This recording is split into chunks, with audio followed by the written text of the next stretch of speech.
BNP chairperson Begum Khaleda জিয়ার আসনে এবার আসছে রদবদল। নির্বাচনের আগ মুহূর্তে তার এই আসনে প্রস্তুত করা হয়েছে বিকল্প প্রার্থী। এবারকের হসপিটালের একটা নার্সের অডিও রেকর্ড ফাঁস হয়েছে। উনি বলতেছে অনেক আগেই তো ম্যাডাম মারা গেছে, তাকে রাখা হয়েছে। আবার তারিক জিয়া যখন দেশে ফিরলেন, কিন্তু উনি যে খালেদা জিয়ার সাথে দেখা করলো এর কোনো ভিডিও নাই, কোনো ছবিও। চেয়ারপারসন দেশনেত্রী বেগম খালেদা জিয়া ছাড়াই প্রার্থী তালিকায় রদবদল ও বিএনপির চূড়ান্ত রণকৌশলে নিয়ে বিস্তারিত জানাচ্ছেন সাদিয়া সিদ্দিকা। খালেদা জিয়া যদি বেঁচে থাকেন তাহলে মনোনয়ন পত্রে টিপসই কেন? খালেদা জিয়ার লাশ নিয়ে কি হচ্ছে লাশের রাজনীতি? তবে বাংলাদেশের রাজনীতিতে এটা নতুন কিছু নয়।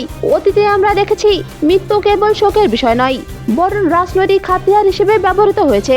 খালেদা জিয়াকে হাসপাতালে নেওয়ার পর তাকে কোনো গণমাধ্যমে আর দেখা যায়নি। খালেদা জিয়া আর বেঁচে নেই, তিনি মারা গেছেন। আপনাদের কাছে অনুরোধ করছি, মৃত ব্যক্তিকে নিয়ে আপনারা কেউ রাজনীতি করেন না।